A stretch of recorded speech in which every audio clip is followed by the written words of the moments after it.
뒤집기로 가겠습니다.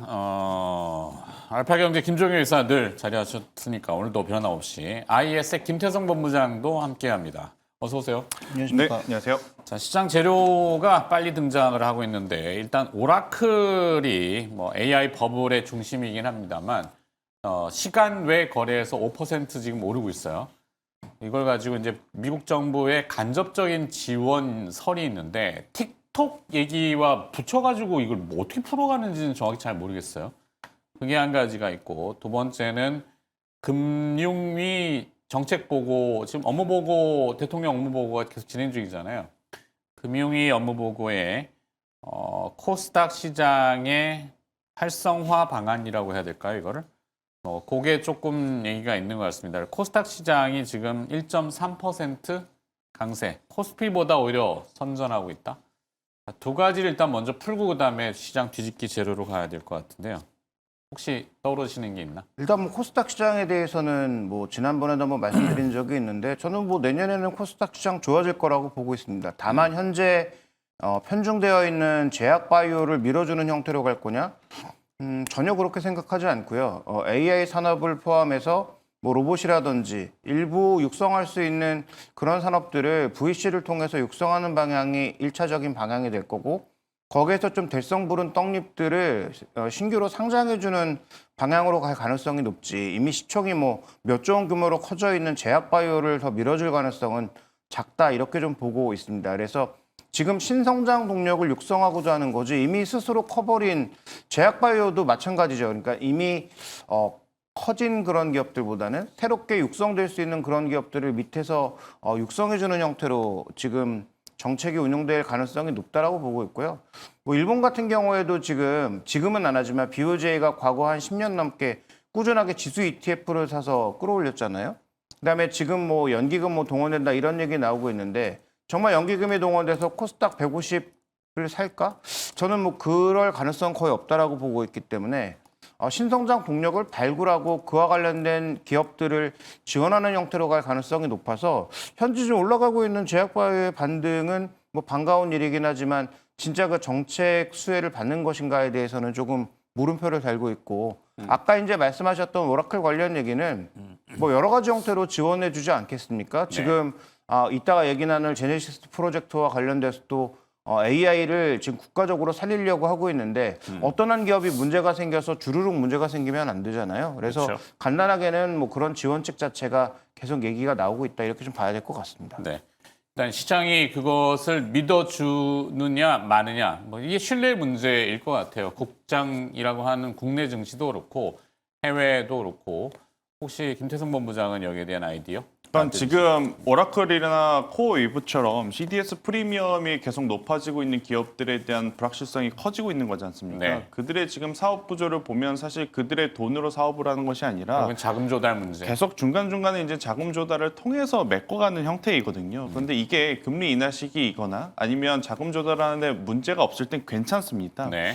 하지만 점점 캐펙스 투자에 대한 부담감이 나타나고 있는 상태에서 과연 이 자금 조달이 언제까지 계속 잘 진행이 될 거냐. 이제 투자자들은 여기에 물음표를 내보인 게 지난주였고요.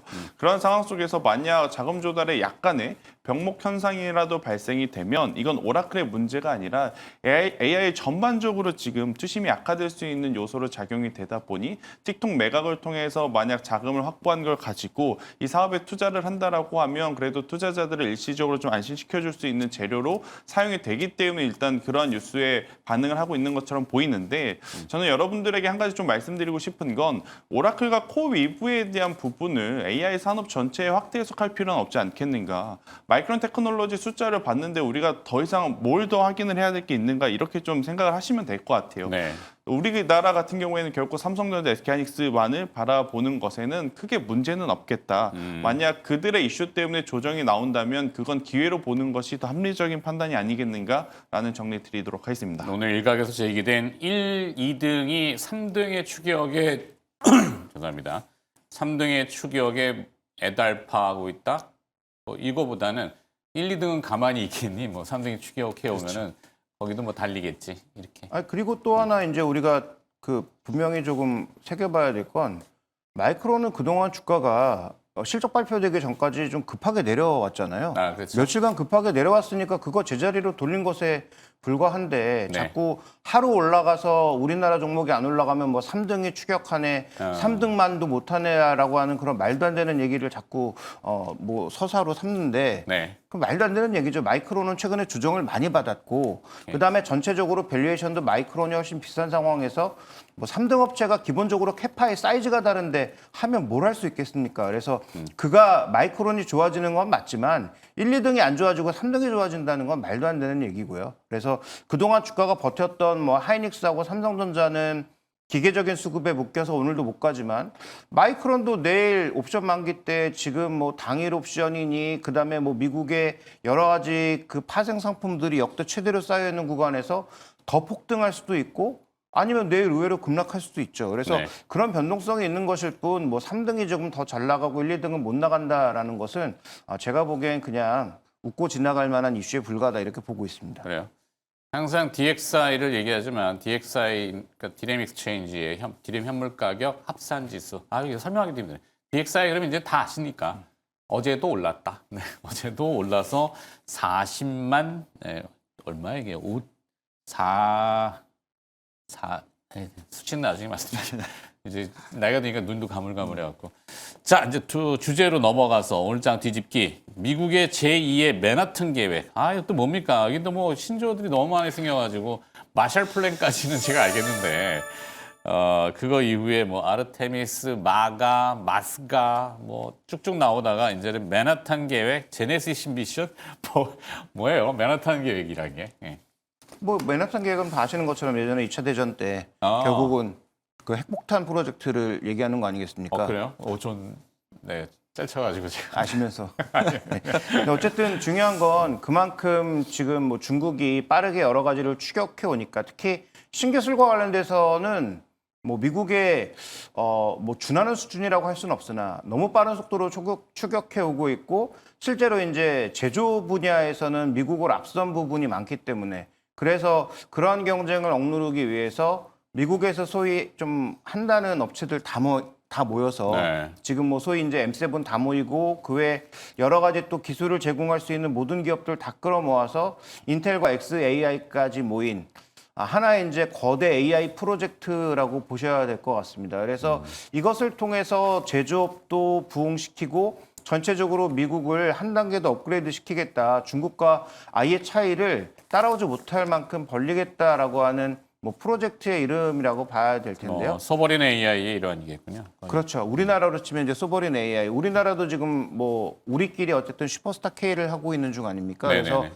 지금 다섯 업체 정도가 남아서 한 업체씩 이제 계속 뭐 한 달 만인가 이렇게 떨어뜨리는 형태로 우리도 진행을 하고 있는데 미국은 지금 뭐 가장 잘하는 업체들 다 모아놓고 여기에서 이제 하나의 융합된 하나의 시스템을 만들겠다라고 하는 것인데 다만 이제 잘 될지는 좀 지켜봐야 될 것 같습니다. 네, 뭐 그 주제는 뭐 뻔하겠지만 에너지와 안보, 그 방산을 아우르는 거기 이제 우주 얘기들이 또 들어가고 뭐 그런 것 같아요. 영역의 확장, 뭐 바이오도 사실 뭐 아까 앞에 잠깐 다뤘지만 마찬가지겠죠. 그렇죠. 인류의 꿈. 이게 이제 사실 모인 것뿐이지 이걸 통해서 어떤 프로젝트를 구체적으로 언제까지 진행하겠다라는 일정은 아직 나온 것은 없습니다. 네. 그렇기 때문에 뭐 일정 기준으로 뭐 어느 기업이 잘했고 어느 기업이 못했다라고 판가름할 수 있는 부분이 아니라 이 기업에 포함됐다 그래서 우리가 이 기업들을 더 유심히 봐야 되고 포함되지 않고 거론이 안 됐다 그래서 좀 냉랭하게 볼 필요는 없지 않겠는가. 지금 이 프로젝트라고 하는 것들이 엄청나게 많습니다. 제네시스뿐만이 아니라 뭐 프로메테우스 뭐 데이터 센터 지을 때마다 제네시스는 현대차 아니에요? 죄송합니다. 현대차 프로젝트 이렇게 바꿔야 되는 거 아니에요? 뭐 여러 가지 지금 이 프로젝트명들이 워낙 많아서 저는 이런 이슈 하나하나에 우리가 일일비할 필요는 없지 않겠느냐. 네. 대신에 이 프로젝트 전체의 어떤 목적은 딱 하나인 거죠. 미국을 하나로 보고 중국보다 조금 더 빠르게, 조금 더 강하게 이 안보와 AI 산업에 더 집중을 하겠다라는 거죠.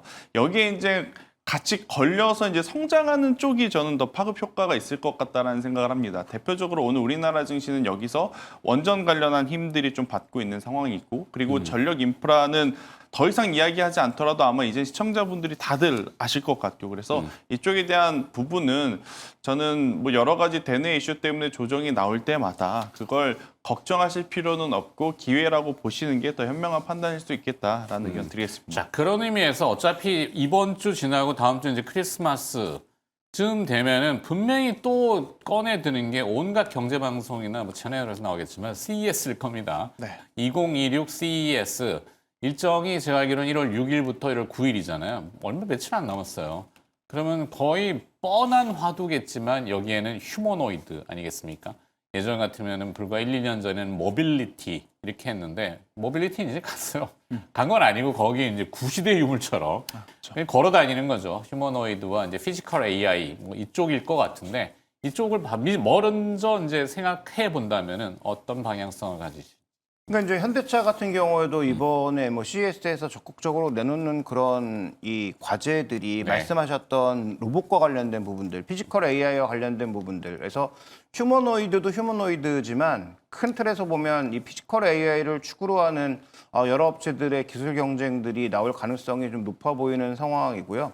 이건 이제 더 이상 우리가 이제 머릿속으로만 그렸던 미래가 아니라 눈앞에 다가온 미래라고 좀 봐야 되겠죠. 그래서 최근에 이제 우리 시장에 또 지금 뭐 감속기 종목군들 또 로봇 관련된 종목군들이 뭐 급등하는 종목이 꽤 많이 보이고 있고 그다음에 이제 코스닥 육성 얘기와 VC 활성화 너무 뻔해요. 감속기와 또 그러니까 제가 자꾸 말 끊어서 그렇지만 조금 새로운 창작성이 없을까? 휴머노이드니까 사실 여기에 보면은 이제 뭐 좀 그냥 뚝뚝한 헬멧 같은 거 하나 또 써 있잖아요. 그러면 이게 이제 사람의 형태라면 뭐 어떤 디테일 특화된 이렇게 냄새를 뭐 한다든지 뭐 이런 거. 그러니까 지금은 그 관절 부분에 다 꽂혀서 전부 관절에. 지금 이게 가장 그 휴머노이드에서 비중이 높으니까 한 20% 정도의 부품 비중이 이쪽에 다 이제 기울어져 있으니까 모터하고 감속기를 합친 그 부품 자체가 지금 시장의 가장 큰 화두로 떠오르곤 있지만 네. 이 안에 얼마나 많은 센서들이 들어가겠습니까? 그래서 뭐 그렇죠. 비전 센서도 당연히 필요할 거고, 그다음에 그 외에 이제 여러 가지 사람의 감각을 뭐 똑같이는 아니지만 대체할 수 있는 그런 아날로그 센서부터 포함해서 디지털 센서가 대거 들어갈 것이기 때문에 그런 측면에서 보면 좀 크게 봐야 되지만 시장의 종목이 이미 한정돼서 움직이고 있는 만큼 시장은 더욱더 거기에 이제 관심을 가질 수밖에 없는 거고요. 저는 뭐 장기적인 관점에서 보면은 지금 미국이 얘기하고 있는 여러 가지 프로젝트가 미국이 제대로 만들 수 있을까에 대한 고민이 있거든요. 네. 그래서 이번에 참여한 업체들도 보면 인텔하고 테슬라 정도를 빼면 과연 뭔가 제조해본 기업들은 있나? 그러면 이걸 중국 누군가에게 업체들이 그래도 참여는 하겠죠. 뭐 참여는 하겠지만 어. 인텔이 지금 과연 칩은 제대로 만들고 있으며 칩을 만드는 실력이라든지 이런 것들은 과연 TSMC 사람 몇 명 뽑아다가 막 갈아 넣으면 양산의 제조라는 개념으로. 그렇죠. 그러니까 결국은 이것도 피지컬 AI를 우리가 왜 합니까? 피지컬 AI의 소프트웨어 서비스만 하려고 하는 게 아니잖아요. 이게 결국은 무기로 가든 아니면 사람한테 서비스 로봇으로 가든 가야 되는데 그와 관련된 제조 기술이 과연 미국에 존재하는가? 여전히 존재하지 않기 때문에 결국은 뭐 한국과 협력할 수밖에 없을 거라고 저는 판단하고 있고 그러면 한국 쪽에서 여전히 그런 피지컬 AI와 관련된 로데이터를 가장 많이 쌓은 기업들은 뭐 장기적인 관점에서는 이 제네시스 프로젝트가 잘 될 때 관심을 또 가져야 될 것이 아닌가라고 보고 있습니다. 그래서 여러 분야에서 엮여있는 뭐 삼성전자라든지 네. 그다음에 뭐 현대차 같은 기업들은 저는 뭐 여전히 관심권 안에 넣어두고 뭐 미국 종목을 사는 것도 좋지만 그런 분야도 한번 관심 둘 필요가 있겠다 이렇게 좀 보고 있습니다. 기업으로 봐야 되겠네요. 그럼 기업들은 뭐가 일단 어떻게 앞서 될까요? 이야기해 주신 부분들은 이제 대기업 위주이니까 저는 네. 이제 그것을 배제하고 중소기업들 중에 이번 CES 2026에 저는 다코스라고 좀 보여질 수 있는 기업이 아우토크립트라고 하는 기업이 아닐까라는 생각이 듭니다. 크립토가 아니라 크립트입니다. 국내 기업인가요? 네, 국내 기업입니다. 오. AI 자동차 이 보안 솔루션을 만드는 이제 기업인데 이번 CES 2026에 이제 처음으로 선보이는 상황이고 일단 타이밍도 저는 굉장히 적절하다고 보여집니다. 왜냐하면 이번 주에 우주항공에 대한 이야기가 굉장히 많았지만 테슬라의 자율주행 이야기도 한몫했었거든요. 네. 여기까지 이제 맞물려서 차량 내부 시스템 보안이라든지 자율주행 보안, 그러니까 이 AI 기반의 보안 테스팅 기업이라고 좀 보시면 될 것 같은데 결국 이제는 자동차가 예전처럼 뭐 매뉴얼로 가는 것이 아니라 전자식으로 바뀌고 자율주행이라든지 이런 보조 주행 장치들을 많이 사용하게 되면 될수록 네. 이렇게 자동차 관련 보안 시스템 솔루션에 대한 산업도 커져 나가야 되는데 우리나라는 외국에서 보더라도 사실 소프트웨어의 나라이기보다는 하드웨어의 나라로 좀 인식이 굳혀져 있지 않습니까? 그런데 제조업 노하우 우리 몇 번 얘기했지만 네. 손기술 그쵸. 예전에 바이오도 그랬고 뭐 황우석 박사 사태가 있긴 했습니다만 항상 보면 다 바늘로 찔러가지고 그렇죠. 채취해내는 네. 그 아주 예민한 손기술 이게 젓가락 문화라고 또 막 얘기하는데 근데 어찌됐건 최근에 우리의 보면 노하우. 이 아우토크립트라고 하는 기업이 굉장히 많은 브랜드사와 이미 계약들을 좀 체결을 한 상황입니다. GM도 그렇고 포드도 신규 그렇고. 상장이군요. 이게. 네. 그런 상황에서 지금 CES 2026에서 기술을 선보일 준비를 하고 있는 상황이라 만약에 이제 하드웨어 쪽 말고 이제 새로운 얼굴들을 찾고 계시다면 저는 아우토크립트라고 하는 기업도 한번 보셨으면 좋겠다 생각이 그러니까요. 들고 있고 그러니까 전통적으로 해당 분야에서는 현대오토에버가 있습니다. 우리나라에서는. 근데 현대오토에버가 최근에 로봇 모멘텀을 조금 먼저 받아서 시세가 좀 크게 난 부분들이 없지 않아 있어서요. 만약에 보신다고 하게 되면 가격적으로는 아우토크립터, 기술적으로는 역시나 현대오토에버 이렇게 한번 보시는 것도 저는 나쁘지 않을 수 있겠다라는 의견 드리겠습니다. 개별주지만 그래도 신선합니다. 항상 네. 우리가 뭐 뻔한 것들만 자꾸 얘기해야 하는 것들이 좀 그래서 이제 신선함을 항상 제가 원하는데 오늘 개별 기업 아우토크립토 좀 공부해 볼 필요가 있겠고 김종일 회사는 기업을 아까 얘기하셨나요? 근데 그리고 이제 뭐 비전 센서 현대차? 같은 현대차? 네, 뭐 그런 종목은 당연히 봐야 되고요. 그다음에 비전 센서 같은 쪽 그래서 비전 예전에 센서. 우리가 한참 뭐 얘기 많이 나왔던 게 이제 스마트폰에 카메라 모듈 집어넣는 그런 기업들만 뭐 주목을 하다가 최근 들어서는 뭐 스마트폰 뭐 경쟁도 심해지고 이러면서 전혀 관심 없잖아요. 네.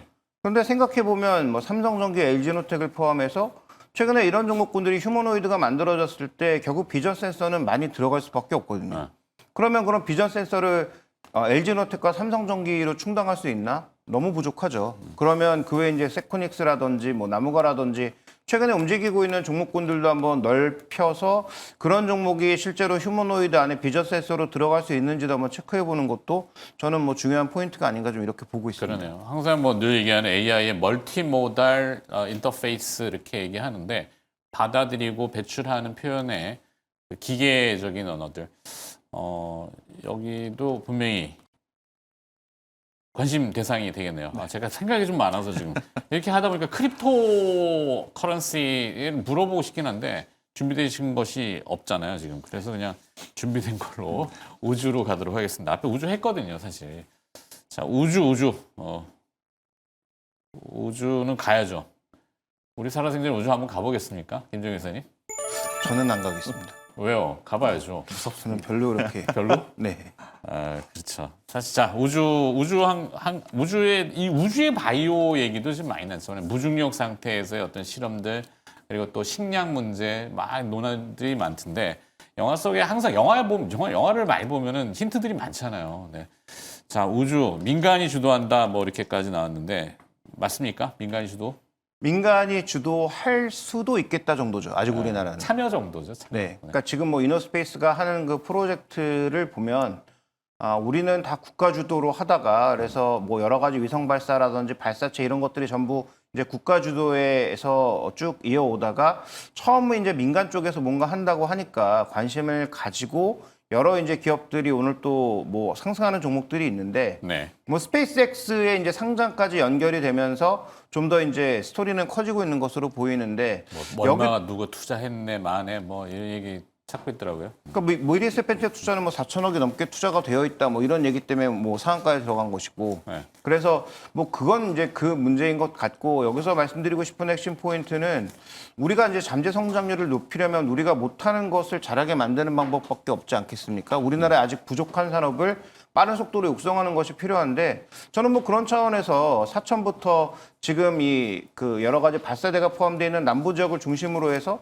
하나의 벨트를 만드는 것은 뭐 굉장히 중요한 그림이라고 봅니다. 네. 뭐 그러면 장기적으로는 뭐 다카이, 뭐 하나 에어로스페이스 같은 뻔히 알려져 있는 기업들 물론 중요하겠고 그 안에 이제 부품 공급할 수 있는 여러 종목군들에 대한 중장기적인 긍정적 그림은 다 그려갈 수 있는데 다만 뭐 실적이 나온다든지 우리가 지금 기술력이 앞서 있다든지 이렇게 보기엔 매우 어렵죠. 지금 뭐 우리나라에 뭐 7번째 뭐 발사체를 만들었다 뭐 얘기 계속하고 있습니다만 그 기술 격차는 앞선 국가들과는 꽤 많이 나고 있는 상황이어서 그래서 미국은 지금 갔다가 오는 시대지만 우리는 지금 보내는 것 정도를 할 수 있는 시대고 그것도 예전에 그 러시아 쪽 엔진 빌려서 가는 그런 기술이다 보니 네. 아직은 좀 갈 길이 멀다라고 봐야죠. 그래서 결국에는 자꾸 쏴봐야 된다라는 거잖아요. 당연하죠. 그래서 그래서, 정부가 뭐 얼마 전에 한 2천억 듭니다. 그랬더니 정부가 지원은 일단 하겠다라고 이재명 대통령이 얘기했고 그렇죠. 1년에 한 그래서 번씩 그래갖고. 그와 관련된 이제 기업들을 장기적으로 볼 대형 기업들은 여전히 있고, 그다음에 뭐 세트랙 아이를 포함해서 민간 쪽에서 열심히 이제 또 만드는 그런 기업들 영역까지는 저는 관심을 가질 필요가 있는데, 다만 단기적인 시세 접근하시기보다는 중장기적인 그림에서 좀 봐야 된다 이렇게 보고 있습니다. 네. 자, 김태승 본부장도 여기 정리. 네, 결국엔 이제 세트랙 아이 인텔리언 테크처럼 실제 지금 매출을 낼 수 있는 기업에 한해서 저는 보시는 게 맞을 것 같고 일단 네. 대형사는 고민이 좀 있는 게 방산과 많이 엮여 있습니다. 네. 하나 에어로스페이스도 그렇고 한국항공우주도 그렇고 그래서 지금 만약 방산 쪽에 우리가 몰랐던 대내의 변수가 나온다면 이게 아마 러시아 우크라이나 종전에 따른 센티멘탈 변화일 수도 있거든요. 그래서 이쪽을 보시기보단 항공 쪽, 우주 쪽에 조금 더 특화되어 있는 앞선 인텔리안 테크라든지 세트랙 아이 이쪽을 보시는 게 좋을 것 같고요. 대신에 이제 시세적인 측면으로 보면 스피어 HVM이 이번 주 초에는 대장이었었는데 어제 오늘은 또 미래세 벤처 투자와 같은 창투사들이 이쪽 지분을 가지고 있다는 것 때문에 굉장히 또 강한 모습을 좀 보이고 있어요. 그래서 속도는 이쪽에서 더 크게 나타날 가능성이 높고 그리고 앞서 처음에 좀 말씀 주셨던 게 제약바이오도 지금 우주로 간다라는 이야기를 했지 않습니까? 네네네. 이걸 토대로 우리나라에서 기업을 굳이 하나 뽑자면 보령이라는 기업이 있습니다. 보령. 예, 맞아요. 보령이- 생뚱맞긴 했었는데 예전에. 네. 예. 그러니까 왜 이제 우주로 가서 그걸 시험을 하냐 봤더니 미세 중력 때문에 이 어떻게 보면 실험을 할 때 네. 균일하게 균주를 뽑아내서 더 좋은 데이터를 만들 수 있다라는 이야기를 하더라고요. 그래서 이쪽에서 하나를 뽑아보자면 또 보령이라는 기업도 있다라는 의견 드리겠습니다. 네, 창의성이 이제 막 뻗어나가는군요. 아니 가야죠, 우주 가고. 자, 김종인 의사는 한화그룹 카이 이렇게 하셨고 김태성 본부장은 약간 수치가 좀 네. 확인되는 기업들 위주로 네. 우주항공은 좀 제한하자 이렇게. 자, 마무리하겠습니다. 최인마의 뒤집기 없고요. 알파경제 김종효 의사와 ISS의 김태성 본부장이 오늘 또 금요일 함께해 주셨네요. 고맙습니다.